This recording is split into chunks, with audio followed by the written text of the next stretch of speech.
नमस्कार मित्रांनो, बोलभारी चॅनलमध्ये आपले स्वागत आहे। ज्ञानराधा मल्टीस्टेट क्रेडिट कोऑपरेटिव्ह सोसायटीचे चेअरमन सुरेश कुटे सर यांनी गेल्या 1.5 महिन्यापूर्वी घेतलेल्या मीटिंगमध्ये सर्व ठेवीदार यांना ऑनलाईन फेसबुक लाईव्हच्या माध्यमातून 21 मेची फिक्स डेट ज्यामध्ये कुठल्याही प्रकारचा बदल होणार नाही असे सांगितले होते। त्यामध्ये आज 20 मे रोजी 3 ते 4 दिवसाचा कालावधी वाढवून घेण्याचा दिशानिर्देश दिसू लागला आहे।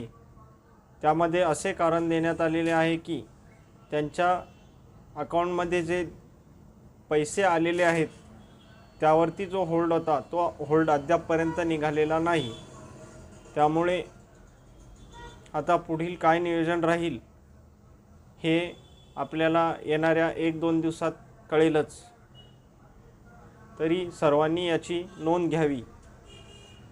तरी सुरेश कुटे सर यांच्या अकाउंटवरचा होल्ड लवकरात लवकर काढण्यासाठी त्यांनी प्रयत्नशील व्हावे व ठेवीदारांच्या ठेवी परत करण्यास सुरुवात करावी हीच सर्वांकडून अपेक्षा व्यक्त केली जात आहे।